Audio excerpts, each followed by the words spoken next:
चलो ये क्वेश्चन देखते हैं। Numerical integer value type question है। Two spherical stars A and B have densities rho A and rho B respectively. A and B have the same radius and their masses ma and mb are related by mb is equal to 2 times ma. Due to an interaction process, star A loses some of its mass so that radius is solved while its spherical shape is retained. Its density remains rho A. The entire mass lost by A is deposited as thick spherical shell on B with density being rho A.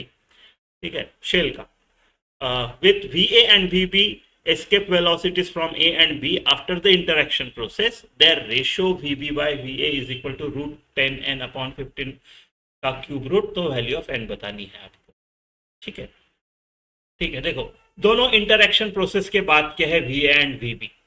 ठीक है, तो in general escape velocity क्या होती है, root 2 GM bye R ऐसे होती है। ठीक है, ठीक है, फ्रॉम एनी प्लैनेट, राइट। ये मास ऑफ प्लैनेट होगा, रेडियस ऑफ प्लैनेट होगी, यहाँ पे स्टार्स है। ठीक है, तो मुझे एम और आर ये दोनों के निकालने हैं। ठीक है, अभी ए का क्या हुआ, मान लो एम ए डैश, ए का मास, राइट, इंटरेक्शन होने के बाद का कितना होगा, उसकी रेडियस आधी हो गई और उसका डेंसिटी रो ए है। सो डेंसिटी इनटू वॉल्यूम, मुझे m a dash, m b dash, r a dash, r B dash दोनों का आफ्टर इंटरेक्शन नए वाले मास और रेडियस निकालने हैं। ठीक है, देखो रो ए 4/3 पाई आर क्यूब, ये क्या हो जाएगा, ओरिजिनल जब आर थी, ओरिजिनल आर है ये। ठीक है, और बाद में r/2 हो गई, तो ओरिजिनल आर अगर है तो 4/3 pi are cube into rho A M हो जाएगा, और 2 का क्यूब 8, तो ये m/8 हो जाएगा, है ना। मेरा आर ए डैश क्या है, वो है r/2, तो ये ए का हो गया। सिमिलर मुझे बी का काम करना है। ठीक है, बी के साथ क्या है, ये पहले का तो बी है ही, राइट। इसका जो है, इसका क्या है, 2 टाइम्स एम ए, ये तो पहले का ही है, लेकिन अभी अभी इसके ऊपर जो ए से लूज हुआ है, जो ए का मास निकल गया है, वो यहाँ पे ऐसा शेल के फॉर्म में आ चुका है। तो कितना होगा ये निकालेंगे।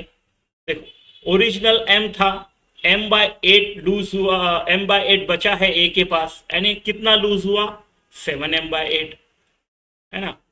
तो m भी कितना है फिर अभी, m डैश भी, पहले का नहीं, पहले का m भी 2ma और ये 7/8ma, है ना। 16 7 23/8, 23/8 ma, ये हो गया एम बी डैश।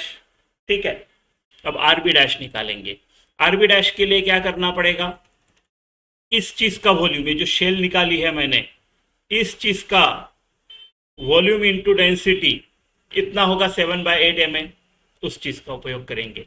तो 7/8 ma जो है वो होगा rho A into 4/3 pi, 4/3 pi are cube, ये बड़ा वाला मान लो, ये जो है ये R2 है, एक्चुअली ये R डैश बी है, राइट, R डैश बी है, ये बात की ये, और ये R दोनों की सेम थी R। तो 4/3 पाई R डैश बी का cube, 4/3 pi are cube minus 4/3 pi are cube original, ऐसा होगा। ठीक है, और ये 7/8 ma जो होगा, ये होगा 7/8 ma यानी rho A 4/3 pi are cube is equal to rho A 4/3 pi, और ये r डैश बी का क्यूब माइनस आर क्यूब। ठीक है, तो 4 रो ए और 4/3 पाई गया, ये गया, तो मेरे पास बचता है 7/8 R cube is equal to R B dash minus are cube.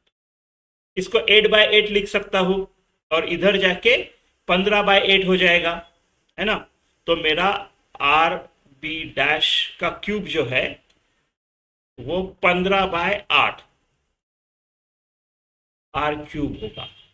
तो मेरा आर डैश बी जो है वो क्या होगा, r/2 R cube by 8 and 15 raise to power 1/3। अब आ गया मेरे पास, है ना, दोनों दोनों के मासेस भी आ गए आफ्टर इंटरेक्शन प्रोसेस, दोनों के रेडियस भी आ गए। अभी रेशो लेता हूं मैं, ठीक है। रेशो किस चीज का चाहिए, जी वीबी बाय वी ए।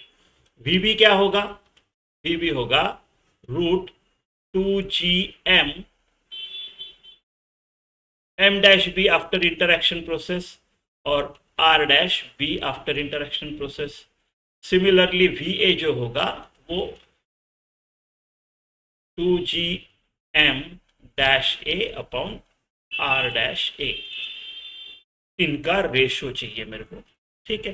तो 2g काट देता हूं, ठीक है। m डैश बी क्या हो गया, m/8 वीबी 23/8 ma, 23/8 ma ये हो गया इसका। और r डैश बी जो आया है मेरा वो आया है r/2 15 divided by r/2 into 15 ठीक है। ये हो गया इसका, और ये है आपका a का m/8 और r/2, m/8 divided by r/2। तो r/2 पूरा जाता है, ये ma है, ma/8, ma भी जाता है, इवन 8 भी जाता है। नीचे कुछ नहीं है, जो भी है ऊपर ही है, नीचे 1 हो गया है।